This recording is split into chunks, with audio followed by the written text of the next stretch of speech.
뉴포트 국제공항 제3터미널, 사람들로 북적이던 출국장 한복판에 갑작스러운 비명이 날카롭게 튀어올랐다. 처음엔 총성처럼 들렸다. 사람들은 본능적으로 몸을 움츠리며 주변을 둘러봤다. 그러나 그것은 총알도 폭발음도 아니었다. 마치 공기를 가르는 바람칼 같은 소리가 씩 하고 울렸을 뿐이었다. 그 다음 순간 건장한 체격의 남자가 목덜미를 부여잡더니 그대로 무너져 내렸다. 무언가가 그의 목 뒤쪽에 정확히 박혀 있었다. 금속빛이 희미하게 반짝였다. 저게 뭐야? 총이 아니야. 바늘인가? 주변 승객들의 얼굴에는 공포와 혼란이 뒤섞여 있었다. 공항 보안팀은 순식간에 무장 자세를 취했지만 정작 가장 먼저 쓰러진 남자는 보안요원이 아니라 보안요원으로 위장한 정체불명의 남자였다.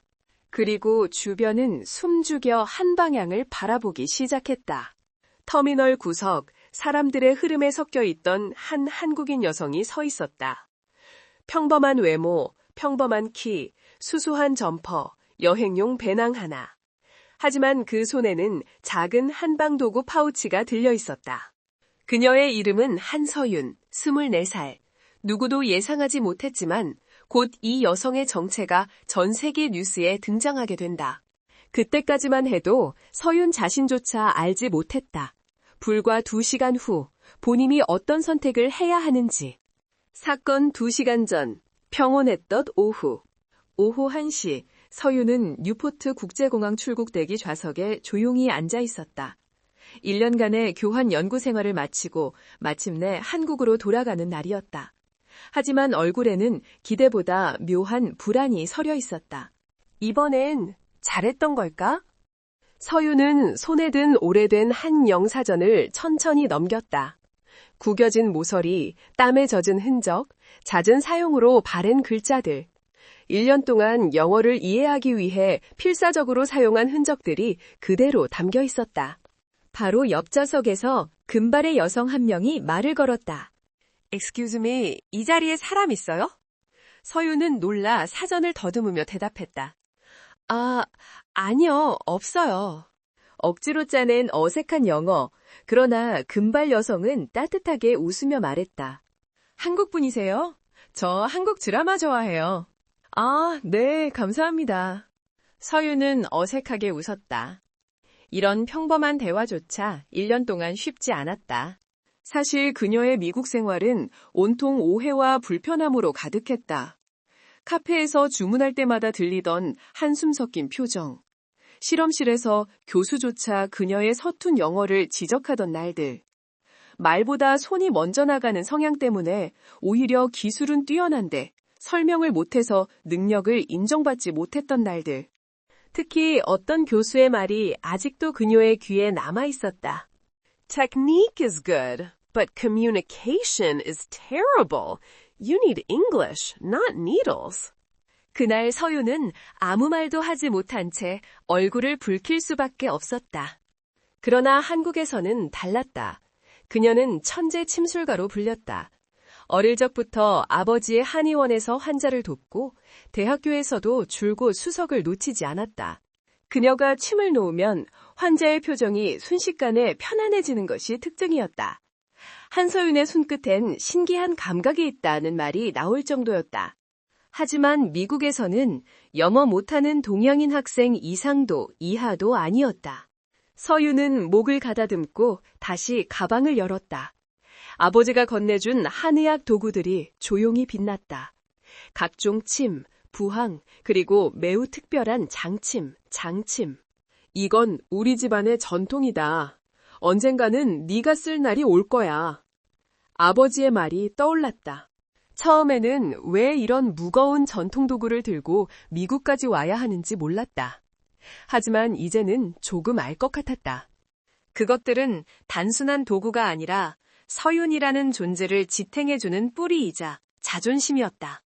그녀만의 비밀, 바람을 가르는 침 던지기 훈련. 서윤은 장침을 조용히 손에 올려보았다. 일반 침보다 2배는 길고 오직 깊은 경혈까지 자극할 때 사용하는 아주 세밀한 침.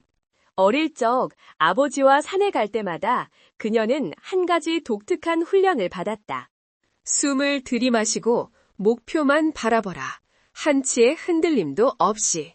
나무에 그려진 인체 그림의 풍지, 예풍, 천주, 견중 같은 경혈을 향해 침을 던지던 기억. 손끝으로 바람의 결, 무게감, 각도를 느끼며 수백 번, 수천 번 연습했다. 처음엔 단 한 번도 맞히지 못했다.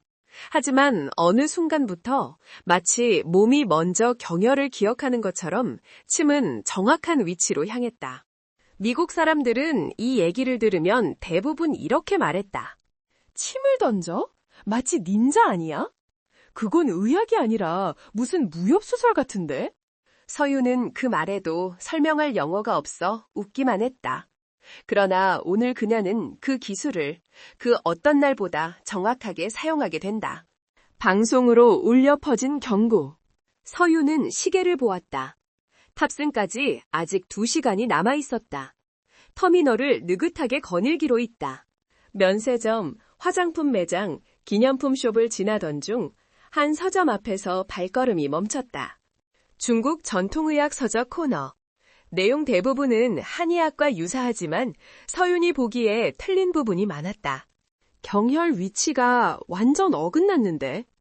서윤이 작게 중얼거렸을 때 뒤에서 어떤 중년 남성이 다가왔다. 동양의학에 관심 있으신가요? 말끔한 정장, 고급스러운 시계, 부드러운 미소. 그는 앤드류 워싱턴이라는 재계 인물이었다. 그는 자신의 명함을 건네며 말했다. 스트레스 때문에 여러 치료법을 찾고 있는데 침술이 정말 효과가 있나요? 서윤이 말하려다 멈췄다. 역시 설명은 너무 어려웠다. 하지만 그 순간 그녀의 시선은 1등석 라운지 쪽에 앉은 어린 소녀에게 닿았다. 초등학생 정도의 금발 소녀, 엘라. 불안한 듯 손톱을 물어뜯고 있었다. 제 딸이에요. 어머니를 잃은 뒤 악몽에 시달려서 약물 치료는 아직 시켜보고 싶지 않네요. 잠시 서윤의 가슴이 아려왔다. 한의원에서 보던 어린 환자들의 모습이 떠올랐다. 그때였다. 라운지 쪽에서 갑자기 고함이 들렸다. 승객 여러분, 침착하십시오. 그리고 정상적인 보안요원과는 다른 불길한 움직임이 보였다. 그들은 라운지를 통제하고 승객들을 밀어냈다. 앤드류 워싱턴이 당황하여 라운지 쪽으로 가려 했지만 막혔다. 보안상의 이유로 출입이 금지됩니다. 딸이 안에 있어요. 잠시만. 그때 죽은 듯한 정적을 깨는 비명이 들렸다. 아빠! 엘라였다. 앤드류는 미친 듯이 뛰어들려 했지만 다시 막혔다. 그의 얼굴은 순식간에 잿빛이 되었다. 서윤의 심장은 거세게 뛰기 시작했다. 무슨 일이 벌어지고 있는지 직감적으로 알 수 있었다. 그리고 그녀는 보기 시작했다. 가까운 기둥 뒤로 이동하며 라운지 안쪽을 엿보았다. 그리고 마침내 보았다. 총을 든 채 엘라를 붙잡은 남자들. 그들은 보안요원이 아니었다. 철저히 위장한 납치 조직이었다. 누구도 모르던 영웅의 시작. 엘라는 공포에 질려 울고 있었다. 조용히 해. 소리 지르면 다친다. 서윤은 몸이 굳었다. 하지만 그냥 있을 수는 없었다. 경찰에 신고해야 하는 건 알았다. 그러나 서툰 영어로는 설명하는데 너무 오랜 시간이 걸릴 것이다. 단 몇 분 사이에 모든 게 끝날 수도 있는 상황. 아버지의 말이 떠올랐다. 의술은 사람을 살리기 위해 존재하는 것이다. 서윤은 떨리는 손으로 가방을 열었다. 그 안에 든 장침이 은빛으로 반짝였다. 하지만 그녀가 침을 던져본 건 대부분 나무였다. 사람을 겨냥해 본 적은 단 한 번도 없었다. 그렇지만 지금이 아니면 엘라는 죽을 것이다. 서윤은 숨을 깊게 들이쉬고 기둥 뒤에서 조심스럽게 몸을 낮췄다. 납치범들의 위치, 움직임, 시야각을 계산했다. 도움이 올 시간은 거의 없었다. 경찰이 도착하기 전 단 몇 분 안에 모든 게 결정될 것이다. 그리고 이것이 바로 전 세계가 뉴포트 공항의 기적이라 부르게 되는 이야기의 시작이었다. 라운지 안쪽은 이미 침묵으로 가득 차 있었다. 하지만 그 침묵은 평온함이 아니라 폭발 직전의 긴장감이었다. 엘라는 의자에 묶인 채 눈물로 범벅든 얼굴로 아버지를 찾고 있었다. 총을 든 남자는 그녀의 뒤에서 카메라를 어딘가에 연결하듯 움직였다. 시간이 없다. 협박 영상을 보내야 해. 경찰이 오기 전에 끝내야 해. 그들의 목소리는 낮았지만 그 안에 담긴 초조함은 서윤에게도 그대로 전해졌다. 서윤은 기둥 뒤에서 숨을 죽였다. 손 안의 장침은 작은 무게였지만 지금만큼은 어떤 총보다 더 무겁게 느껴졌다. 하지만 마음 깊은 곳에서 무언가가 움직였다. 지금 하지 않으면 아무도 저 아이를 구할 수 없어. 서윤은 다시 한번 조심스럽게 고개를 내밀어 납치범들의 위치를 확인했다. 상황 분석, 그녀의 눈에 보이는 것들. 납치범은 총 3명. 리더로 보이는 남자는 검은 모자에 얼굴의 절반을 가린 상태였다. 손에 든 총의 안전장치까지 풀려 있었고 손가락은 방아쇠 위에 얹혀 있었다. 엘라를 앞세우고 터미널 바깥으로 이동을 준비를 해. 보스, 경찰이 벌써 인근 게이트까지 다가왔어요. 걱정 마. 인질이 있으면 함부로 총 못 쏜다. 그러나 서윤에게는 보였다. 리더의 움직임에서 불안감이 점점 커지고 있다는 것을. 당황한 사람이 총을 들고 있으면 무엇보다 위험했다. 게다가 엘라의 몸은 리더의 앞을 완전히 가리고 있었다. 그녀가 조금이라도 흔들리면 단 한 번의 실수가 엘라에게 상처를 줄 수도 있었다. 서윤의 손이 떨렸다. 하지만 동시에 그녀의 뇌는 훈련된 듯 본능적으로 움직이고 있었다. 목 뒤쪽, 약간 아래, 척추 양접의 작은 공간, 바로 풍문혈. 아버지가 어릴 때 늘 말하곤 했다. 풍문혈은 바람이 드나드는 길목 같은 곳이다. 그곳을 자극하면 어깨와 목에 힘이 빠지고 몸의 균형이 순간적으로 흔들리게 되지.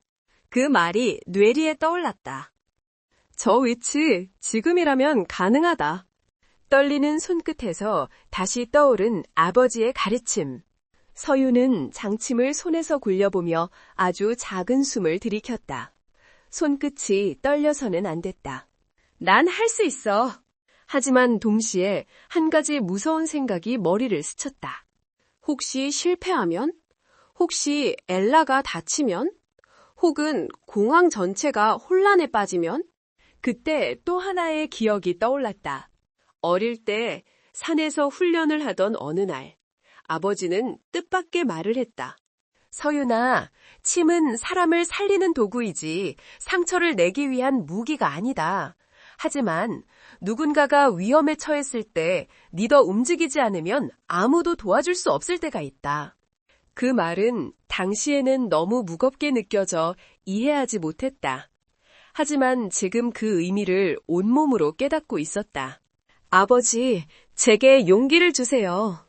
서윤은 장침을 쥔 손을 더욱 강하게 움켜쥐었다. 납치범들의 계획 변화. 바로 그때 납치범 한 명이 창문 밖을 보며 불안하게 소리쳤다. 보스, 경찰차 더 몰려오고 있어요. 이러다가 포위당합니다.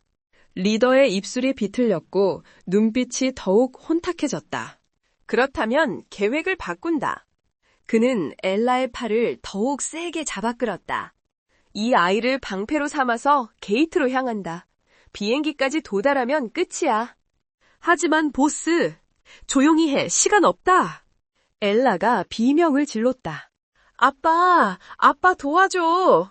그 절규는 너무나도 슬프고 절박해서 서윤의 심장을 직접 찌르는 듯한 통증을 줬다. 서윤의 마음속에서 무언가가 뚝 하고 끊어졌다. 더는 기다릴 수 없다. 더는 망설일 수 없다. 더는 두려워할 수도 없다. 누군가는 지금 이 상황을 멈춰야 한다. 그리고 그 누군가는 서윤뿐이었다. 그녀는 장침을 손끝에서 세워 올렸다. 그리고 잔뜩 웅크린 자세로 기둥을 따라 옆으로 슬며시 이동했다. 사람들의 시선은 모두 납치범들에게 집중되어 있었다. 아무도 서윤의 움직임을 눈치채지 않았다. 조심스럽게, 아주 느리게, 그러나 단 한순간도 목표를 놓치지 않은 채, 운명의 섬광, 단 한 줄기의 기회. 리더는 엘라를 끌어당기며 한 걸음 앞으로 움직였다. 다리가 떨리는 엘라는 균형을 잃고 몸이 기울었다. 순간적으로 리더는 엘라를 붙잡기 위해 허리를 숙였다. 그리고 그 짧은 찰나 리더의 목 뒤쪽 풍문혈 위치가 완전히 드러났다. 서윤의 심장이 크게 뛰었다. 지금이야. 그녀는 숨을 크게 들이쉬며 팔을 뒤로 젖혔다. 손목 근육이 단단히 고정되고 어깨가 자연스럽게 힘을 받기 시작했다. 몸의 중심을 낮추고 발끝에서 상체까지 흐르는 기운을 한 줄기로 모았다. 그리고 쉬! 은빛 장침이 바람을 가르며 날아갔다. 시간이 멈춘 듯한 찰나. 장침은 깃털만큼 가볍게, 그러나 그 어떤 총알보다 정확하게. 서윤의 눈에는 침의 궤적이 선명하게 보였다. 어릴 때부터 반복되던 장면. 그러나 이번에는 사람의 생사가 달린 순간이었다. 제발, 제발 맞아라. 바늘은 아주 작은 빛을 남기며 리더의 목 뒤쪽, 정확히 풍문혈에 꽂혔다. 무너지는 리더와 터지는 혼란. 리더의 몸이 갑자기 휘청였다. 엘라를 잡은 손에서 힘이 빠졌고 총도 아래로 떨어지려 했다. 보스? 뭐야? 다른 납치범들이 비명을 질렀다. 그러나 이미 늦었다. 리더는 중심을 잡지 못하고 바닥으로 쓰러졌다. 동공은 또렷하지만 몸은 마비된 듯 움직이지 않았다. 그 틈을 놓치지 않은 경찰이 라운지 문을 부수고 들어왔다. 무기 내려! 손 들여! 젠장! 남은 2명은 저항했지만 압도적인 인원 앞에서 금세 제압되었다. 엘라는 눈물이 흐른 얼굴로 아버지에게 달려갔다. 아빠! 앤드루는 딸을 안고 주저앉았다. 팔이 떨려 제대로 감싸지도 못했다. 괜찮아. 이제 괜찮아. 아빠가 있어서 괜찮아. 그의 목소리는 무너진 사람의 울음이었다. 누가 이 일을 막은 것인가? 공항 전체는 아수라장이 되었다. 경찰과 FBI 요원들은 넓은 라운지를 샅샅이 뒤지며 상황을 정리했다. 그런데 모두가 같은 질문을 하고 있었다. 도대체 방금 목 뒤에 꽂힌 이 바늘은 뭐지? 치명상은 아닌데 왜 마비가 왔지? 누가 던진 거야? 그때 FBI 요원 한 명이 말했다. 목격자가 있습니다. 젊은 동양 여자였다고 합니다. 순간 서윤의 심장이 크게 뛰었다. 그녀는 아직 기둥들의 몸을 숨기고 있었다. 사람들이 자신을 찾아 헤매는 걸 확인하자 숨이 턱 막혔다. 정말 내가 한 일인가? 아직 믿기지 않았다. 손끝에 남은 미세한 진동이 현실이라는 것을 알려주고 있을 뿐이었다. 그리고 터미널 방송이 울렸다. 조금 전 사건 관련 중요 참고인은 안내 데스크로 와주시기 바랍니다. 서윤은 작게 속삭였다. 어쩌지? 한 걸음 운명을 향해. 갑자기 누군가 그녀의 어깨를 톡 건드렸다. 실례합니다. 서윤이 놀라 뒤를 돌아보니 공항 직원이 서 있었다. 혹시 한국에서 오신 분이신가요? 서윤은 얼어붙은 채 고개만 끄덕였다. FBI에서 찾고 계세요. 잠시 저와 함께 가주시겠어요? 다리는 떨렸지만 서윤은 천천히 직원을 뒤를 따라 걸었다. 사람들의 시선이 모두 그녀에게 쏠렸다. 이제 피할 수 없다. 그녀는 그렇게 전 세계가 주목하는 이야기의 중심으로 걸어 들어가고 있었다. 공항 직원의 뒤를 따라 걸어가는 동안 서윤의 심장은 마치 북소리처럼 울려댔다. 발이 떨렸고 손끝은 식어가고 있었다. 내가 정말 잘한 걸까? 고개를 푹 숙이면서도 그녀는 터미널 전체에서 자신을 향한 무수한 시선을 느꼈다. 호기심, 경계심, 놀라움, 그리고 이해할 수 없는 경외심까지. 그 모든 것이 뒤섞여 그녀의 등을 눌렀다. 잠시 후 공항 한쪽에 마련된 임시 조사실 앞에 도착했다. FBI 요원들이 모여 긴급 회의를 하고 있었고 그중 한 남자가 서윤을 보자마자 달려왔다. 존 밀러, 이 사건의 담당 FBI 수사관이었다. 짙은 눈썹, 굳은 턱선, 예리한 시선. 그의 눈빛은 형사 특유의 관찰력이 담겨 있었다. 당신이 그 대상을 본 분인가요? 서윤은 말 대신 아주 작게 고개를 끄덕였다. 침 한 자루가 만든 수많은 질문. 존 밀러는 서윤에게 비닐봉지를 보여줬다. 그 안에는 아까 리더의 풍문열에 박혀있던 장침이 고스란히 들어있었다. 이건 일반적인 바늘이 아닙니다. 메스나 송곳도 아니고 의료용 장비로 보이는데. 서윤은 목이 탁 막힌 듯 말이 나오지 않았다. 대침이에요. 대침? 존이 눈을 가늘게 떴다. 네, 깊은 경혈에 사용하는 긴 침이에요. 그의 표정에는 설명이 더 필요하다는 기색이 분명했다. 이걸로 사람을 마비시키는 게 가능한가요? 서윤은 숨을 들이마셨다. 정확히, 아주 정확하게 혈점을 찌르면 가능해요. 의식은 멀쩡한데 몸만 움직이지 못하게 되는 건가요? 네, 풍문혈은 몸의 균형을 담당하는 신경과 근육이 연결된 자리라서요. 그곳을 강하게 자극하면 잠시 동안 힘을 잃게 돼요. 존은 놀랍다는 듯 장침을 다시 들여다보았다. 여기 각도, 깊이 완벽해 보입니다. 이걸 던져서 맞힌 거라고요? 서윤은 손을 가슴 위에 모으며 말했다. 네, 숨겨진 능력이 드러나는 순간. 그 말을 듣는 순간 주변에 있던 요원들까지 술렁였다. 던져서? 저 정도 거리를? 이건 그냥 실력이 아니라 무슨 스나이퍼 아닌가? 서윤은 얼굴이 빨개졌다. 어릴 때 아버지에게 훈련받았어요. 존의 눈빛이 깊어진다. 훈련요? 네, 산에 가면 나무에 인체 그림을 그려놓고 경혈 위치를 정확히 맞히는 연습을 했어요. 경혈을 바늘을 던져서? 네, 아버지가 말하시길 손끝의 감각이 눈보다 정확할 수 있다고. 존은 무언가 깨달은 듯 고개를 천천히 끄덕였다. 그렇다면 당신이 그 남자를 쓰러뜨린 사람이라는 건 사실이군요.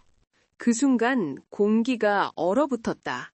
서윤은 더 이상 숨길 수 없음을 깨닫고 천천히 말했다. 제가 했어요.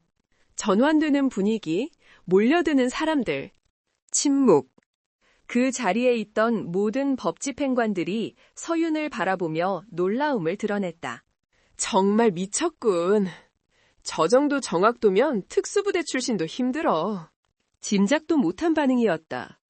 오히려 두려움이나 비난보다 존경과 놀라움이 서린 분위기였다.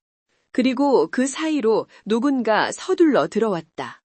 혹시 이분입니까? 앤드류 워싱턴이었다. 눈가가 아직도 붉게 젖어 있었다. 그의 곁에는 몸을 떨고 있는 엘라가 서 있었다. 엘라는 서윤을 보자 말없이 그녀에게 다가왔다. 그리고 아주 작게 말했다. 봤어요. 서윤의 심장이 멈춘 듯했다. 저쪽에서 언니가 저를 보고 있었어요. 그리고 그 바늘이 날아갔어요. 모든 시선이 서윤에게 쏠렸다. 숨조차 쉴 수 없을 정도의 압박감. 하지만 엘라가 갑자기 한 걸음 다가와 그녀를 꼭 안았다. 고마워요, 언니. 정말 무서웠는데 언니가 구해줬어요. 그 순간 서윤의 눈에 눈물이 차올랐다. 다행이야. 정말 다행이야. 앤드류도 깊게 고개를 숙였다. 당신이 아니었으면 제 딸은 정말 감사합니다. FBI의 의문과 신뢰. 존이 다시 말을 이었다. 한서윤 씨, 당신이 없다면 상황은 훨씬 더 끔찍해졌을 겁니다. 우리는 사실 누가 어떻게 그 리더를 제압했는지 알 수가 없어 난감했어요. 그는 비닐봉지 속 장침을 보이며 말했다. 이건 총보다 조용하고 칼보다 정확하며 그러면서도 생명에 지장을 주지 않았습니다. 그건 굉장히 특이하고 의미 있는 기술입니다. 서유는 당황스러웠다. 저는 그런 대단한 사람이 아니에요. 아니요. 존은 단호했다. 당신은 오늘 수십 명의 목숨을 구한 영웅입니다. 그 말에 주변 요원들까지 고개를 끄덕였다. 그리고 또 한 명, 의료진으로 보이는 사람이 서류를 들고 다가왔다. 방금 확인했습니다. 리더 상태는 안정적이고 마비 증상도 곧 풀릴 겁니다. 정확히 혈전만 자극된 형태예요. 이 정도는 동양의학 전문가가 아니면 불가능합니다. 그 말은 서윤의 능력을 확실히 증명해주는 한 줄의 결론이었다. 아직도 풀리지 않은 낯선 두려움. 그러나 칭찬 속에서도 서윤의 마음속에는 한 가지 두려움이 남아있었다. 사람들이 날 이상하게 보면 어떡하지? 침으로 사람을 쓰러뜨렸다고 하면 무섭게 생각하지 않을까? 그녀는 조심스럽게 입을 열었다. 저 사실 무섭습니다. 제가 한 일을 혹시 이상하게 보일까봐. 그러자 앤드류가 다정한 목소리로 말했다. 왜 이상합니까? 침술은 치료의 기술이고 오늘 당신은 그 기술로 생명을 구했어요. 존도 말했다. 그건 폭력이 아니라 정확한 판단과 지식으로 이뤄낸 의술입니다.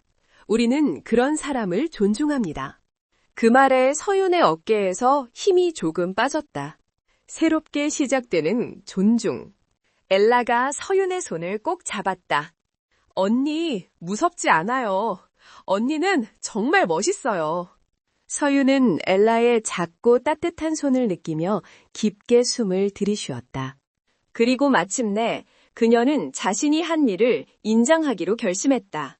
제가 했습니다. 그리고 누구든 다시는 이런 일을 겪지 않았으면 좋겠어요. 그 말에 존은 미소를 지었다. 그렇다면 한 가지 묻겠습니다. 네? 당신은 다른 기술도 가지고 있습니까? 순간 서윤의 등골이 오싹해졌다. 수년 동안 숨겨온 비밀, 아버지가 가르쳐준 가문에서 내려오는 특별한 기술들. 그녀는 조심스럽게 대답했다. 조금 더 있어요. 존의 눈빛이 진지하게 바뀌었다. 오늘 같은 상황에서 당신 같은 사람은 반드시 필요합니다. 새로운 요청, 그리고 첫 번째 운명의 선택. 그때 엘라가 갑자기 말했다. 언니, 제 꿈이 계속 악몽이라서 혹시 저도 치료해 줄 수 있어요? 서윤은 깜짝 놀랐다. 앤드류가 조심스레 설명했다. 아내가 세상을 떠난 뒤 몇 달째 잠을 제대로 자지 못합니다. 약물은 너무 강해서 가능하면 피하고 싶고요. 서윤은 천천히 엘라의 얼굴을 바라봤다. 그 눈에는 두려움이 여전히 남아있었다. 그리고 서윤은 느꼈다. 이건 도와줘야 한다. 제가 도울 수 있을 것 같아요. 그 순간 엘라는 눈이 커졌다. 정말요? 서윤은 고개를 끄덕였다. 네, 정확한 맥을 보고 몸의 기운이 어떻게 흐르는지 확인하면 충분히 가능해요. 존이 놀라며 말했다. 정말 침으로 그런 것까지? 서윤은 부드럽게 미소 지었다. 침술은 단순히 몸을 치료하는 기술이 아니에요. 마음도 함께 다룹니다. 그리고 또 하나의 비밀이 드러나려 한다. 서윤은 가방을 열었다. 그 안에 숨겨진 또 다른 침. 아버지가 갑옷처럼 물려준 금침. 그러나 그녀는 아직 그것을 꺼내지 않았다. 그 침의 존재는 아직 누구에게도 보여줄 준비가 되어 있지 않았다. 하지만 엘라를 위해서라면 아마 곧 꺼내게 되겠지. 그때 존이 말했다. 그렇다면 우리 잠시 조용한 공간을 마련하겠습니다. 엘라의 상태를 확인해 주시죠. 앤드류도 고개를 깊이 숙였다. 부탁드립니다. 한서윤 씨. 서윤은 조용히 고개를 끄덕였다. 그리고 그녀의 마음속에서 의사의 본능이 다시 깨어났다. 엘라를 치료할 공간은 공항 내 의료실로 정해졌다. 사건 직후라 주변은 여전히 소란스러웠지만 의료실 안만큼은 유난히 덕막했다. 심장박동기 소리, 공기청정기에 미세한 윙 하는 소리만 들렸다. 서유는 조심스레 의자에 앉는 엘라 앞에 무릎을 꿇듯 앉았다. 조금만 손 만져볼게. 네? 엘라는 긴장했는지 작은 손을 꼭 쥐고 있었는데 그 손을 잡는 순간 서유는 미묘한 떨림을 느꼈다. 세상에서 가장 작고 여린 생명. 방금까지 총구 앞에 서 있던 아이. 서유는 천천히 맥을 짚었다. 규칙적이지만 중간중간 튀는 부분이 있었다. 마치 공포가 몸에 그대로 새겨져 있는 듯 했다. 심기가 매우 불안정하다. 아버지 밑에서 배운 수많은 환자들과 닮아 있었다. 몸이 아픈 것이 아니라 마음이 상처로 가득한 상태. 서유는 엘라의 손등을 다독이며 물었다. 악몽은 언제부터 꾸기 시작했어? 엘라는 찬찬히 시선을 내렸다. 엄마가 돌아가신 뒤부터요. 자꾸 저를 부르는 목소리가 들리는 것 같고 깊은 물속에서 헤엄치지 못하는 꿈을 꿔요. 앤드류는 그 말을 들으며 눈을 붉혔다. 그 아이가 그때 엄마와 사고를... 말을 다 잊지 못하고 고개를 떨구었다. 서유는 잠시 숨을 고르고 말했다. 엘라, 그 꿈은 네 잘못이 아니야. 몸이 아니라 마음이 너무 지친 거야. 그 말에 엘라는 천천히 고개를 끄덕였지만 그 얼굴에는 아직 막 태어난 새처럼 취약한 불안이 남아있었다. 금침을 꺼내는 순간 서유는 조용히 가방을 열었다. 각종 침 사이에 특별한 빛을 내는 작은 케이스 하나가 있었다. 아버지가 가보이자 도구라며 절대 잃어버리지 말라고 했던 것. 서유는 케이스를 열었다. 그 안에 담긴 금침은 작은 조명 아래에서 은은하게 황금빛을 뿜었다. 엘라의 눈이 동그래졌가. 와, 정말 금색이에요. 앤드류도 놀라움에 숨을 들이켰다. 이게 다 금으로 된 건가요?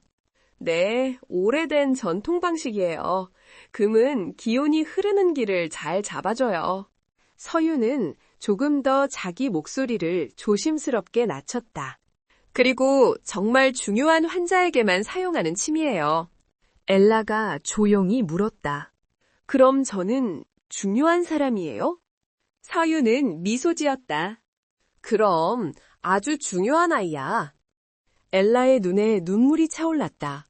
침술이 아닌 위로를 놓는 시간.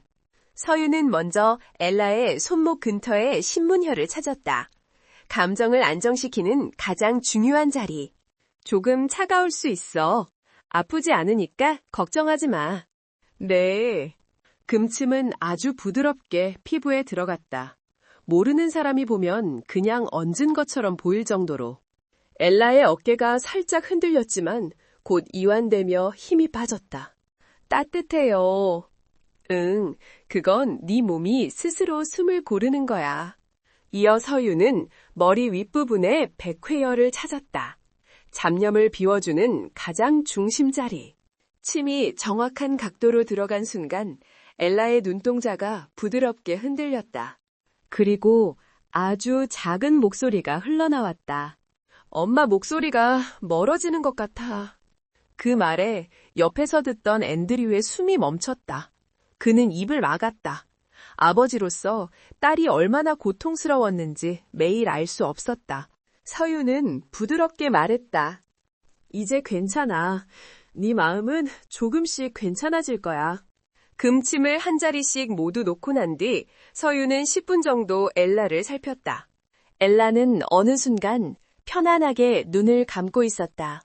마치 따뜻한 빛 속에 잠긴 듯한 표정. 사람이 오랜 시간 잃어버렸다가 마침내 되찾은 평화라는 표정이었다. 눈을 뜬 엘라의 첫 마디. 10분이 지나자 서유는 침을 하나씩 조심스럽게 뽑았다. 엘라, 이제 천천히 눈 떠볼래? 엘라는 조용히 눈을 떴다. 그리고 놀라운 말을 했다. 머리가 맑아졌어요. 그리고 마음이 편해요. 앤드류의 입술이 떨렸다. 정말 정말 괜찮아진 거니? 응, 아빠, 아까처럼 가슴이 막 답답하고 그러지 않아. 앤드류는 엘라를 끌어안았다. 그는 아무 말도 하지 않았지만 그 울음에서 모든 감정이 전해졌다. 감사, 안도, 그리고 죄책감마저. 서유는 조용히 자리에서 일어났다. 두 사람을 방해하지 않으려는 듯 발걸음을 돌렸다. FBI의 새로운 제안. 그때 문 밖에서 누군가가 조심스레 두드렸다. 한서윤 씨? 존 밀러가 조심스레 들어왔다. 엘라는 어떻게 됐습니까? 앤드류가 눈물을 닦으며 말했다. 여기 이분 우리 딸을 살렸습니다. 2번이나요. 존은 서윤을 바라보며 깊게 숨을 들이쉬었다. 한서윤 씨, 사실 우리에게 도움이 필요합니다. 저요? 존은 잠시 말을 고르고 이어갔다. 납치범들의 수법이 특수했고 이번 일은 단순한 돈 요구가 아닐 가능성이 있습니다. 그럼? 오늘 같은 일이 다시 발생할 수 있어요. 우리는 민간 전문가가 필요합니다. 특히 조용하게 제압할 수 있는 기술이 있는 사람. 서유는 당황했다. 저는 그냥 학생이에요. 그런 큰 일을 할 수 있는 사람이 아니에요. 존은 부드럽게 고개를 저었다. 아니요, 당신은 이미 했습니다. 그의 말은 너무나 단호했다. 그녀가 아직도 믿지 못하는 자신의 가치. 하지만 서윤의 마음속에는 여전히 두려움이 가득했다. 나는 그냥 한국에서 온 학생일 뿐인데 사람들을 구했다는 사실도 아직 믿기지 않는데. 그때 엘라가 서윤의 소매를 잡았다. 언니는 제가 본 사람 중에 제일 강해요. 서윤은 멈춰섰다. 저 강하지 않아. 맞아요. 강한 건 무서운 게 없다는 게 아니에요. 엘라는 눈을 꺼지지 않는 촛불처럼 또렷하게 바라보았다.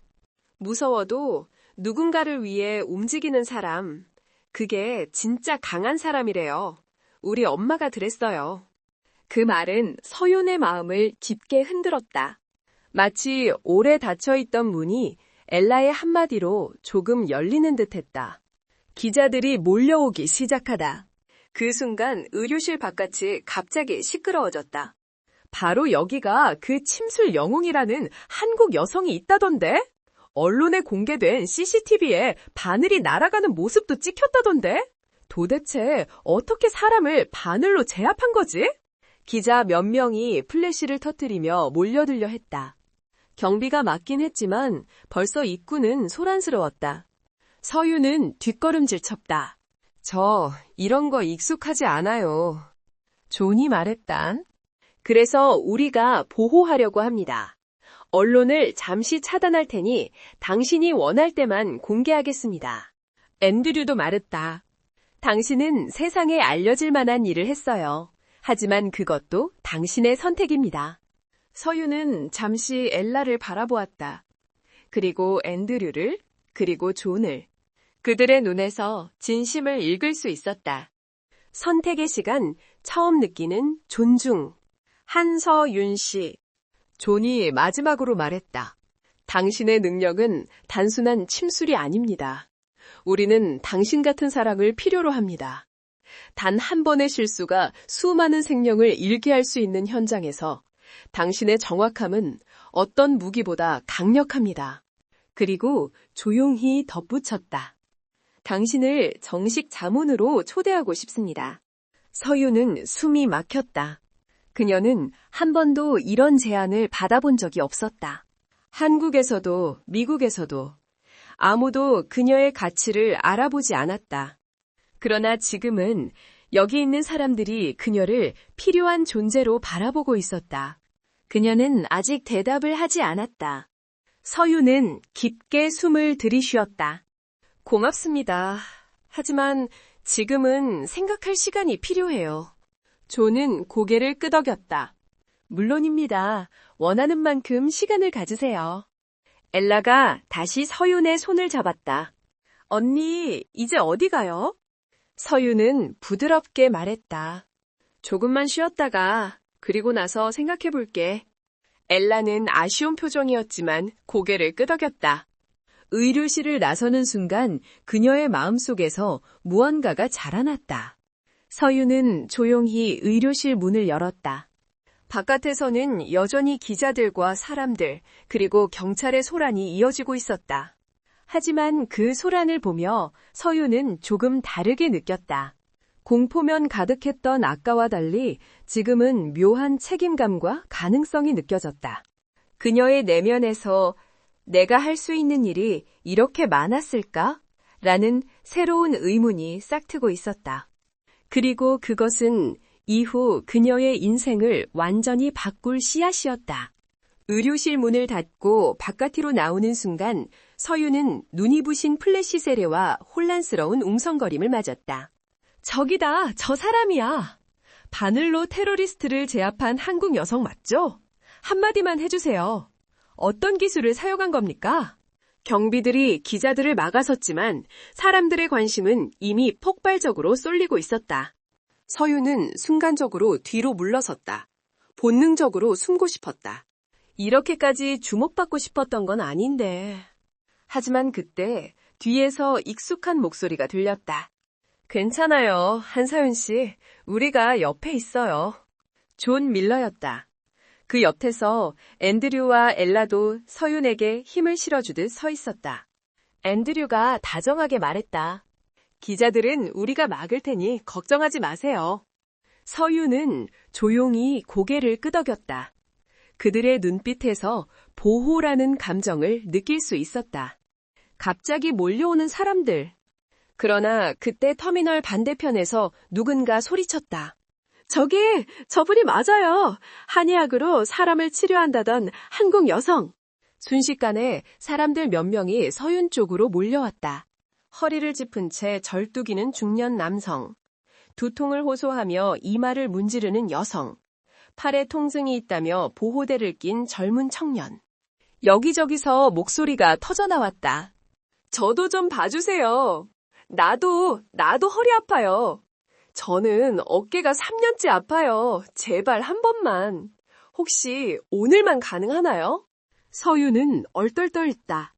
저 지금 이 상황에서는. 그러나 앤드류가 서윤 귀에 조용히 말했다. 서윤 씨, 지금 사람들은 당신의 도움을 필요로 하고 있어요. 언론보다, 명예보다. 이 사람들은 진짜 당신의 손길을 원합니다. 엘라도 그녀의 손을 잡았다. 언니, 도와주면 좋겠어요. 저처럼 아픈 사람들 언니가 살려줄 수 있으니까. 서유는 잠시 눈을 감았다. 그리고 천천히 숨을 내쉬었다. 좋아요. 한 명씩 도와볼게요. 사람들 사이에서 환호성이 일었다. 즉석 공항 진료실. 경찰과 공항 직원들이 급히 주변을 정리해 작은 임시 공간 하나가 만들어졌다. 의자 몇 개, 간이 테이블, 그리고 의료용 조명이 배치됐다. 이 정도면 충분할까요? 예, 감사해요. 서유는 가방을 열고 침 케이스를 조심스럽게 꺼냈다. 금침은 잠시 넣어두고 일반 침들을 한 줄로 정리했다. 아버지, 이런 날도 있네요. 그녀는 마음속으로 작게 중얼거렸다. 첫 번째 환자, 오랫동안 굽은 허리. 중년 남성이 절름거리며 다가왔다. 아가씨, 허리가 10년 넘게 아팠어. 비행기 타러 왔다가 그냥 지나칠 수가 없었어. 서유는 남성에게 등을 보이게 하고 천천히 만져보았다. 움직이지 말고 숨만 편하게 쉬세요. 손끝으로 척추 주변 근육을 따라가던 서유는 한 지점에서 멈췄다. 기혈이 탁하게 막혀 있다. 여기 많이 아프시죠? 어허, 맞아. 딱 그 자리요. 서유는 아주 짧은 침 2개를 꺼냈다. 척추 양옆에 요양관과 신수혈에 침이 들어가자 남성의 어깨와 등이 즉시 풀리는 느낌이 들었다. 허허, 이게 뭐요? 방금 누가 허리를 편 것 같네. 사람들 사이에서 환호가 터졌다. 두 번째 환자, 이마를 짓누르던 두통. 이번엔 젊은 여성이 다가왔다. 눈가가 어둡고 피곤해 보였다. 이틀째 머리가 깨질 것 같아요. 서유는 그녀를 앉히고 이마와 관자놀이를 만졌다. 머리에 열이 많이 몰려 있었다. 그녀는 아주 짧은 침 하나를 꺼냈다. 이건 인당혈이에요. 마음을 편하게 해주는 자리죠. 침이 들어가자 여성의 몸이 툭 하고 풀렸다. 뛰던 심장이 멈춘 것처럼 편해졌어요. 오늘은 물 많이 마시고 잠을 푹 자면 더 좋아질 거예요. 여성은 눈물을 글썽이며 연신 고개를 숙였다. 세 번째 환자, FBI 요원 존 밀러. 저도 괜찮을까요? 서윤이 돌아보니 존이 어깨를 만지작거리며 서 있었다. 어깨 계속 아프셨죠? 네, 몇 년 전 총기 사건에서 다쳤는데 왼쪽 팔을 들 때마다 통증이. 서윤은 팔과 어깨를 살펴보았다. 근육의 긴장이 비정상적으로 단단했다. 견정혈이 굳었어요. 그리고 조심스럽게 금침이 아닌 일반 침을 올렸다. 침이 정확히 들어가는 순간 존은 놀라움에 눈을 크게 떴다. 뭐죠? 뜨겁고 시원한 느낌이 동시에 기혈이 풀리는 거예요. 잠시 후 존은 팔을 들어 올려 보았다. 이게 된다고?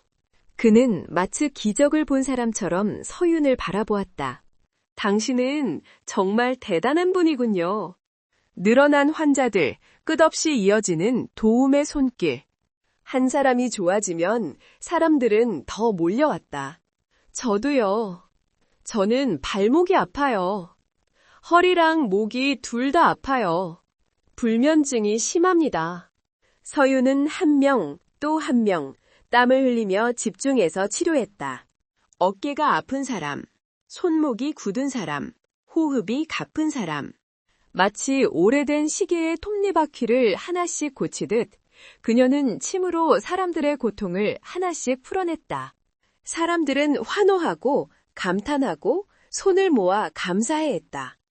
누군가가 말했다. 이건 단순한 치료가 아니야. 마치 마음까지 고쳐주는 것 같아. 서유는 숨을 조금 고르며 말했다. 아픈 건 몸만이 아니거든요. 오늘 많은 분들이 무서운 일을 겪었으니까 마음도 함께 치료해야 해요. 그 와중에도 그녀의 눈에 들어온 한 사람. 잠시 쉬는 사이 서유는 멀리 한 사람을 발견했다. 짧은 머리를 한 여성, 눈가가 짙게 그늘져 있고 손을 떨며 주변을 살피고 있었다. 그녀는 아무 말도 건네지 않았지만 서유는 느낄 수 있었다. 저 사람 몸보다 마음이 더 아픈 분이네. 그녀는 여성에게 조심스레 다가갔다. 혹시 도움 필요하신가요? 여성은 깜짝 놀라며 대답했다. 아니에요. 저 같은 사람을 위해 시간을 쓰지 않아도. 그런 말 마세요. 아픈 건 누구나 같아요. 여성은 천천히 눈을 감았다. 두려웠어요. 아까 총소리 같은 게 들리고 저도 아이가 있어서. 그 순간 서유는 깨달았다. 오늘 고통받은 건 엘라뿐이 아니었다. 수많은 사람들이 공포 속에서 떨고 있었던 것이다. 그리고 그녀는 부드럽게 말했다. 그럼 더 봐드려야겠네요. 그 말에 여성은 처음으로 미소를 지었다. 한순간도 멈출 수 없었던 이유. 치료는 계속됐다. 한 명, 또 한 명. 모두가 서윤의 침과 말에 위로받았다. 시간이 정확히 얼마나 흘렀는지 서윤은 알지 못했다. 다만 그녀가 분명히 느낀 건 단 하나. 내가 할 수 있는 일이 이렇게 많았구나. 그녀는 분명 처음보다 조금 더 당당한 걸음으로 다음 환자에게 다가갔다. 그리고 그녀의 마음속에는 조용히 한 가지 생각이 자라나고 있었다. 어쩌면 나에게 주어진 길이 따로 있는 걸지도 몰라. 공항 직원들이 임시 진료 공간을 정리하려고 움직일 때쯤 서유는 마침내 손에서 식은땀을 닦았다. 수많은 환자를 치료하고 눈물과 감사 인사를 받고 진심으로 고개 숙이는 사람들을 바라보며 그녀는 처음으로 이런 감정을 느꼈다. 내가 누군가에게 도움이 되는 사람이구나. 하지만 동시에 온몸에 힘이 빠져나갈 만큼 쏟아내 내려지는 그녀에게 무거운 피로를 남기고 있었다. 그때 공항 스피커가 울렸다. 각 항공편 탑승 준비가 곧 시작됩니다. 여객 여러분은 사람들이 움직이기 시작했고 서윤의 귀에도 어느 항공편이 한국행인지 안내음이 들려왔다. 내 비행기도 곧 탑승이겠지. 그녀는 무거운 가방을 다시 메며 천천히 일어섰다. 몸은 지쳤지만 마음속엔 묘한 열기가 남아있었다. 앤드류 워싱턴의 뜻밖의 제안. 사람들이 흩어지고 의료실 쪽이 조금 조용해졌을 때 앤드류가 조심스레 다가왔다. 한서윤 씨, 혹시 잠깐 이야기할 수 있을까요? 서윤은 고개를 끄덕였다. 그녀는 피곤했지만 앤드류의 표정에서 깊은 진심과 무게감을 느낄 수 있었다. 오늘 당신이 보여준 실력은 제가 살아오면서 한 번도 본 적 없는 수준이었습니다. 그는 잠시 숨을 고르고 말을 이었다. 우리 회사 워싱턴 메디컬 그룹에서 새로운 연구소를 만들 계획이 있어요. 서윤의 눈이 약간 동그래졌다. 연구소요? 네, 동양의학과 서양의학을 결합하는 실험적인 연구소입니다. 오늘처럼 전통치료법이 생명을 구하거나 정신적 상처를 치유할 수 있다는 걸 저는 직접 봤습니다. 앤드류는 손을 모으고 진지하게 말했다. 만약 가능하다면 그 연구소의 핵심 멤버로 참여해 주실 수 있을까요? 당신의 지식과 기술은 그 어떤 의사도 대체할 수 없습니다. 서윤은 당황했다. 저는 아직 학생이에요. 그런 중요한 자리에. 학위나 자격이 아니라 사람을 살리는 능력이 중요한 겁니다. 그의 말은 단호했고 확신에 차 있었다. 엘라도 옆에서 말했다. 언니가 거기 있으면 더 많은 사람들을 구할 수 있을 것 같아요. 그 말에 서윤의 마음이 흔들렸다. 아버지, 그리고 한국에 있는 환자들, 그들을 두고 내가 떠날 수 있을까? 또 하나의 제안, FBI에서 건네온 봉투. 앤드류가 물러난 뒤 이번에는 존 밀러가 다가왔다. 그는 작은 봉투 하나를 꺼내 서윤에게 건넸다. 이건 FBI의 공식 제안서입니다. 제안서요? 간단히 말하면 특수 상황에서 동양의학적 지식과 비살상 제압 기술을 사용할 수 있는 민간 자문 자격입니다. 서윤은 숨이 막힌 듯했다. 저 같은 사람이 가능한가요? 가능합니다. 당신은 오늘 그걸 증명했습니다. 존은 망설임 없이 말했다. 솔직히 말하면 우리는 당신이 존재한다는 걸 오늘 처음 알았지만 당신 없는 상황을 상상하기가 어렵습니다. 서윤은 손끝이 떨렸다. 2개의 큰 제안. 그리고 나는 그냥 한국으로 돌아가려 했던 사람인데 갑작스럽게 너무 많은 선택지가 그녀를 감싸버렸다. 공항은 서윤을 놓아주지 않았다. 한국행 여객기 탑승이 시작되었습니다. 방송이 울리자 서윤은 정신이 번쩍 들었다. 그래, 나는 원래 오늘 한국에 돌아가야 하는 사람이었지. 그녀는 어깨에 메고 있던 가방끈을 꽉 잡았다. 그 순간 엘라가 그녀의 손을 잡았다. 언니, 또 만날 수 있을까요? 서윤은 잠시 말을 잇지 못했다. 엘라의 눈동자엔 두려움, 고마움, 아쉬움이 뒤섞여 있었다. 마치 자신의 과거를 마주한 것처럼 서윤은 자기도 모르게 엘라의 머리를 살짝 쓰다듬었다. 물론이지. 다시 만나자. 엘라는 작게 웃었다. 떠나려는 그녀를 멈춘 마지막 목소리. 서윤이 게이트 방향으로 걸어가는 순간 누군가 또 그녀를 불렀다. 한서윤 씨! 익숙한 목소리였다. 공항에서 그녀에게 처음 말을 걸었던 서점 직원이었다. 하지만 이번엔 단순한 직원이 아니었다. 그는 의료용 가방을 든 채 서윤에게 다가왔다. 사실 저는 이 공항 의료팀에서도 일합니다. 오늘 당신이 보여준 치료법 정말 감동적이었습니다. 서윤은 멈춰섰다. 직원은 손에 든 작은 상자를 내밀었다. 우리 팀이 감사의 의미로 작은 선물을 준비했어요. 서윤이 상자를 열자 안에는 작은 메탈 명찰 하나가 들어있었다. Newport Airport, Medical Support, Honorary Consultant, Han Se-yoon. 서윤은 가슴이 뭉클했다. 이건 제가 받아도 되는 건가요? 오늘 이 공항을 지켜준 분께 드리는 건 당연한 일이죠. 그 말에 서율은 찌르듯이 따뜻한 감정이 몰려왔다. 드디어 선택의 순간. 수많은 사람들의 감사, 존과 앤드류의 제안, 그리고 엘라의 눈물. 서윤은 공항 창밖을 바라보았다. 노을빛이 활주로를 붉게 물들였다. 비행기들은 먼 곳으로 날아오르며 수많은 사람들의 삶을 실어 나르고 있었다. 나는 어떤 길을 선택해야 할까? 한국에서 기다리는 아버지, 몸이 아파 침도 제대로 놓지 못하고 누워 계신 분. 그러나 동시에 오늘 하루에만 수십 명을 치료한 그녀의 손끝. 만약 이곳에 남는다면 더 많은 사람을 도울 수 있을지도 모른다. 그녀는 조용히 말을 꺼냈다. 지금은 떠나야 해요. 엘라가 눈을 크게 떴다. 언니, 정말 가는 거예요? 서유는 고개를 끄덕였다. 응, 한국에서 꼭 해야 하는 일이 있어. 앤드류도 이해한다는 듯 고개를 숙였다. 당신이 돌아가야 할 이유가 있다면 그 선택을 존중합니다. 존도 말했다. 언제든 돌아올 수 있습니다. 우리는 그때까지 기다릴 겁니다. 그리고 그녀의 마지막 결정. 서유는 깊게 숨을 들이쉬고 말했다. 돌아올게요. 앤드류가 눈을 크게 떴다. 정말입니까? 네. 아버지를 치료하고 제가 해야 할 일을 정리하면 다시 여기 오겠습니다. 엘라는 기쁨의 눈을 반짝이며 그녀에게 안겼다. 약속해요. 응, 약속. 그 순간 비행기 탑승 안내가 다시 울렸다.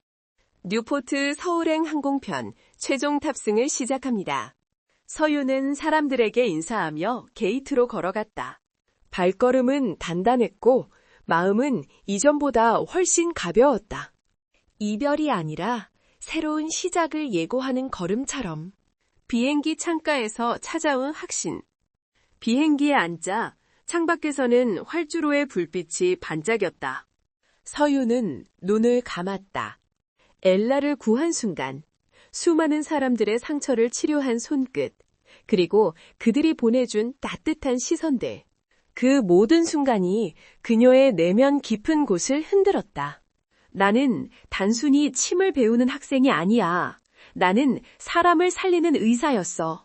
그리고 조용히 혼잣말했다. 아버지, 조금만 기다려주세요.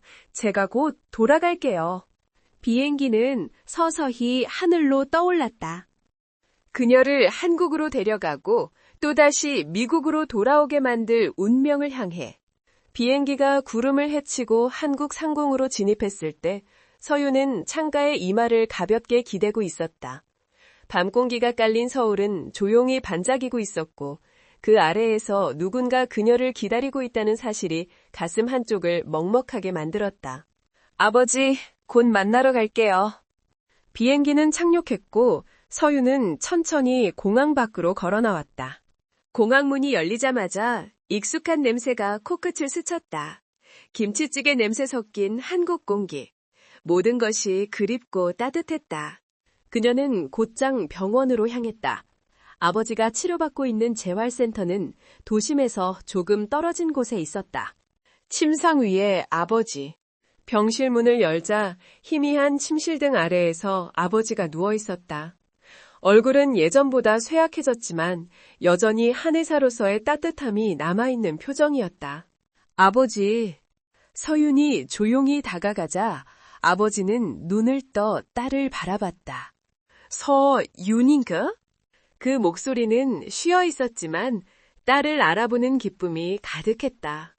네, 아버지. 저 다녀왔어요. 아버지는 딸의 손을 잡으며 살짝 웃었다. 얼굴이 많이 밝아졌구나. 그 말에 서유는 눈물이 핑 돌았다. 아버지, 정말 보고 싶었어요. 아버지는 떨리는 손으로 딸의 머리를 쓰다듬었다. 고생 많았다. 여기까지 오느라 많이 힘들었지? 아니에요. 이제부터가 더 중요한 시간이니까요. 아버지의 상태를 직접 확인하다. 서유는 아버지의 손목을 조심스레 잡았다. 맥이 약했고 기혈순환이 매우 더뎠다. 생각했던 것보다 침이 많이 막혀있네. 아버지는 중풍으로 반신마비가 왔다.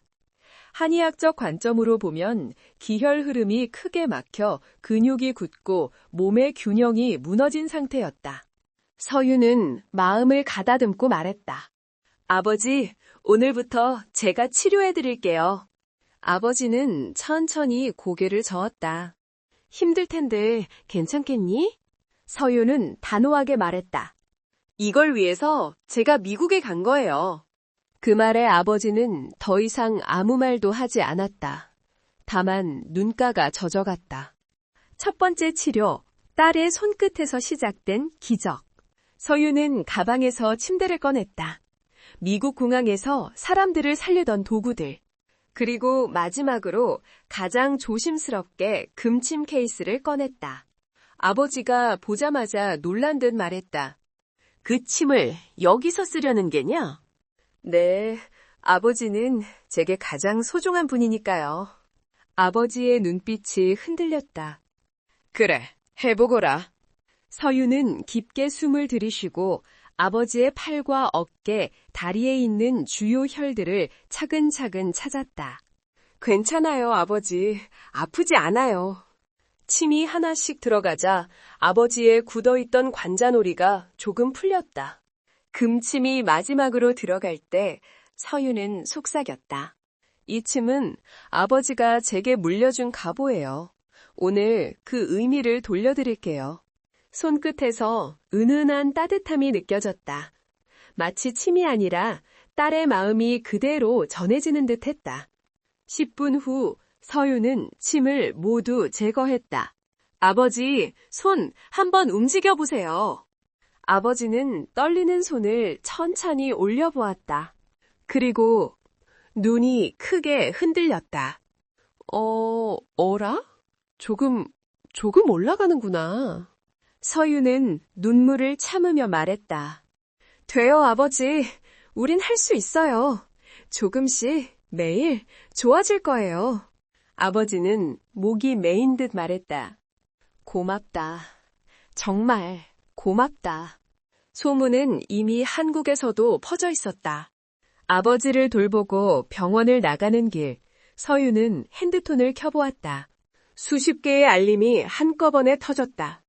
속보, 미국 공항에서 침술로 인질범 제압한 한국인 여성 영웅으로 떠올라.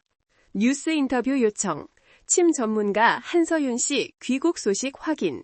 국제학회 문의, 동서융합의학 세미나 초청. 그리고 그녀의 지인들에게서 온 메시지들까지. 서윤아, 너 뉴스 갔어? 진짜 너 맞는 거야? 너 완전 대단하다. 한국 오면 꼭 연락해. 서윤은 핸드폰을 잠시 내려놓았다. 그동안 영어 때문에 무시받고 실력은 폄하당하던 날들이 생각났다. 그 모든 순간이 오늘만큼 값지게 느껴진 적은 없었다. 다시 찾은 아버지의 한의원. 다음 날 서윤은 아버지가 운영하던 한의원을 찾았다. 문을 열자 익숙한 약재 향기가 코끝에 스쳤다. 하지만 내부는 오래 비어 있었던 것처럼 음기가 깔려 있었다. 머리 위 전등이 약하게 꺼지직 소리를 냈다. 아버지가 다시 이곳에서 일할 수 있게 내가 만들어야 해. 서유는 걸레질을 하고 서랍을 정리하고 침대 시트를 새로 갈았다. 오래된 한의원의 공간이 조금씩 다시 살아나는 것 같았다. 그런데 사람들이 이미 와 있었다. 문을 정리하고 나오는 순간 밖에서 인기척이 들렸다. 저기 혹시 여기 그 한서윤 선생님 맞나요? 서윤은 깜짝 놀랐다. 가게 앞에는 뉴스를 보고 찾아온 사람들 몇 명이 서 있었다. 저 무릎이 오래 아픈데 선생님이 치료하셨다던데 미국에서 인질범도 쓰러뜨렸다고 해서. 서유는 당황했다. 지금은 준비가 다 끝난 건 아니어서. 그러자 한 아주머니가 말했다. 선생님이 안 계셨으면 그 아이 미국 공항에서 위험했을 거라면서요. 얼마나 큰일을 하셨는지 뉴스에서 보고 울었어요. 부탁드려요. 제 다리 좀 봐주세요. 그 말에 서유는 가슴이 덜컥 내려앉았다. 누군가가 자신에게 도움을 부탁한다는 건 더 이상 피할 수 없는 책임이라는 것. 그녀는 조용히 고개를 끄덕였다. 들어오세요. 한 분씩 차례대로 도와드릴게요. 마치 천국에서 온 듯한 하루. 한 사람씩 침을 놓을 때마다 그들의 얼굴이 펴졌다. 어머, 통증이 바로 줄었어요. 손목이 이렇게 돌아가는 게 몇 년 만이야. 선생님, 진짜로 기적 같아요. 서유는 피곤했지만 어제와는 달리 이곳은 그녀에게 집이었다. 고향의 공기, 아버지의 약재 냄새, 익숙한 한국어, 그리고 당신 덕분이에요 라고 말하는 사람들. 그녀는 이 모든 것이 너무 따뜻했다. 하루 끝 찾아온 미영의 소식. 문을 닫고 정리하고 있을 때 문이 벌컥 열렸다. 서윤아! 바로 절친 미영이었다. 서윤과는 대학 시절부터 절친한 친구였다. 미영아! 두 사람은 서로를 끌어안았다. 뉴스 봤다? 너 대체 무슨 인생을 살다 온 거야? 바늘로 인질범을 쓰러뜨렸다니 말이 돼? 서윤은 웃으며 말했다. 나도 아직 믿기지 않아. 미영은 소윤의 손을 꼭 붙잡았다. 근데 너 진짜 멋졌다. 예전에 영어 때문에 자존심 상해서 울던 너가 이젠 전 세계가 알아보는 사람이 됐다니. 그 말에 서윤은 잠시 눈시울이 붉어졌다. 미영아, 나 다시 미국에 가야 할지도 몰라. 뭐? 벌써? 왜? 서윤은 천천히 설명했다. 앤드류의 연구소 제안, FBI의 자문 요청, 그리고 엘라와의 약속까지. 미영은 잠시 아무 말도 하지 않았다. 그러다가 무거운 숨을 내쉬었다. 그래, 너라면 그런 자리에서 더 빛날 거야. 하지만 아버지도 계시고, 그러니까 우선 아버지 치료하고 여기서 할 수 있는 만큼 한 뒤에 너의 길을 가. 미영은 서윤의 손을 꽉 잡으며 말했다. 너 이젠 더 이상 작은 세계 속에 머무를 사람이 아니야. 그 말은 서윤의 가슴 깊숙한 곳을 울렸다. 그녀의 마음은 이미 답을 알고 있었다. 집으로 돌아가는 길, 서윤은 밤하늘을 올려다보았다. 수많은 별들이 하늘에 흩어져 있었다. 그중 하나는 마치 그녀에게 속삭이는 것 같았다. 너는 더 멀리 가야 한다. 서윤은 조용히 웃었다.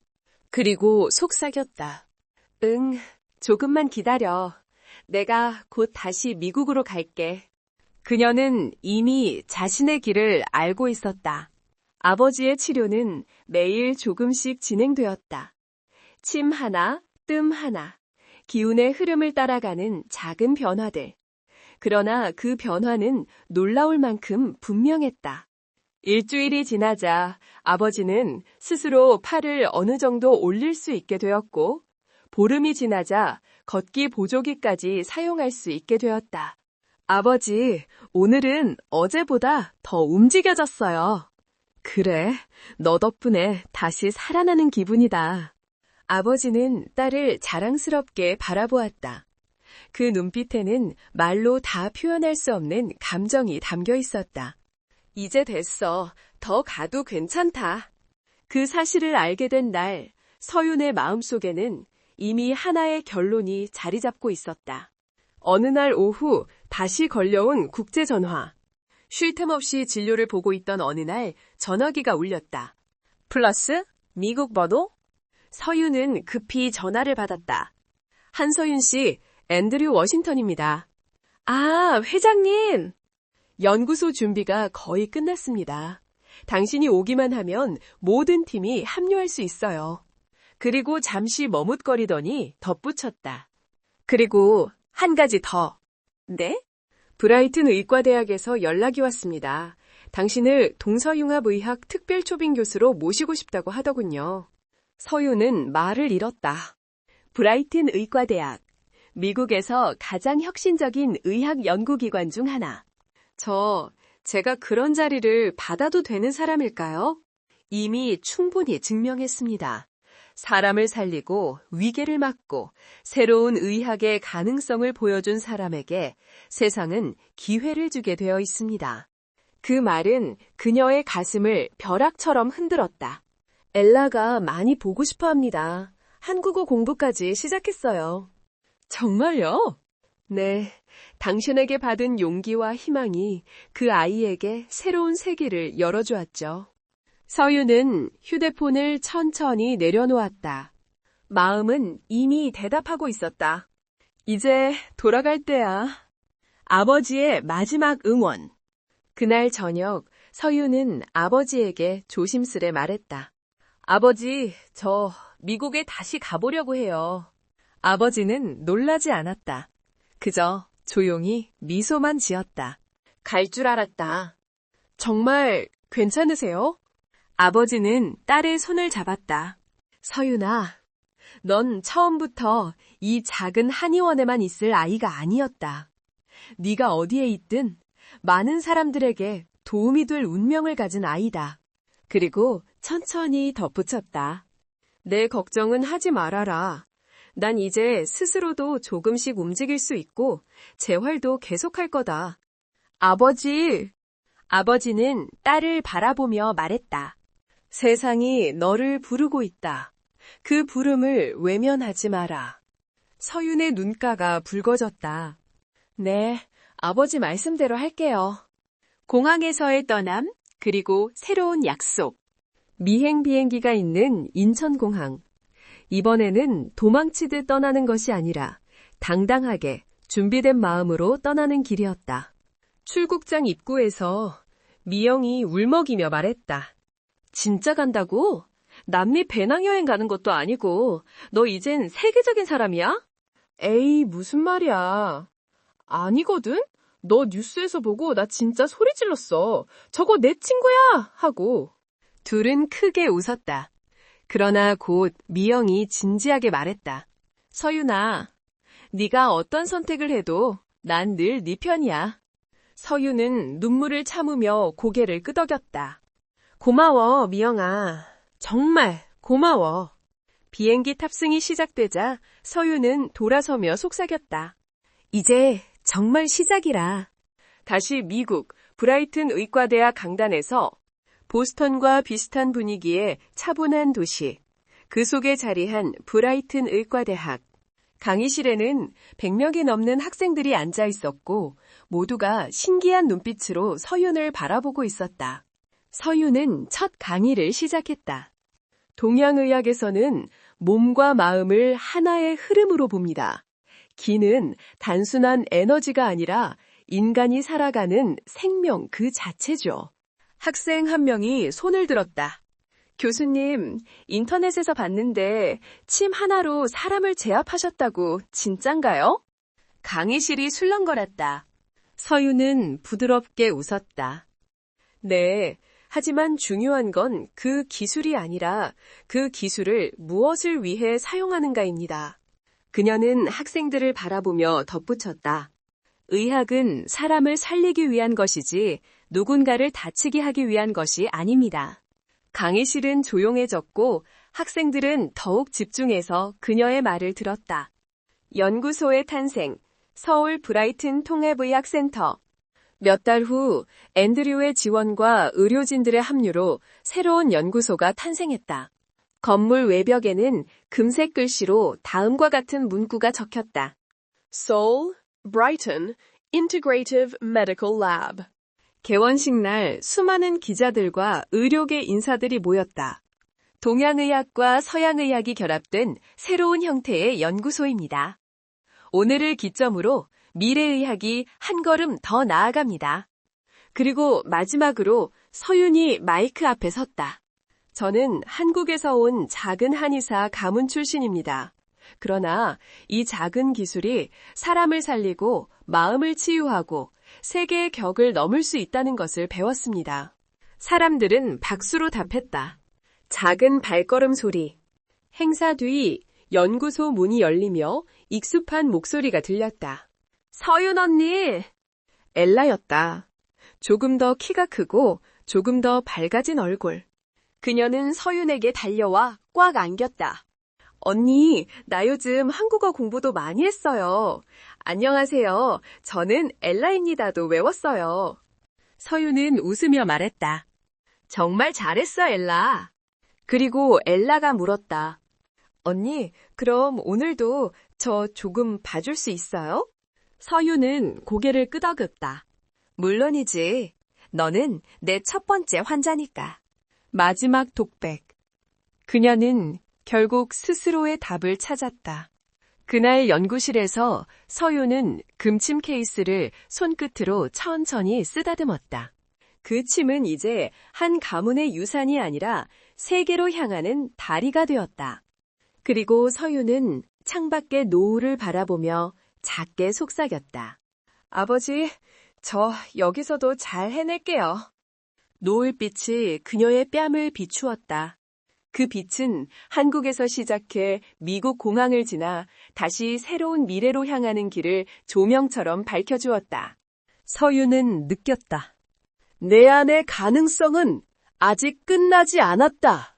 그리고 그녀는 다시 침 케이스를 들고 다음 환자를 향해 걸어갔다. 미래를 향해, 자신만의 길을 향해.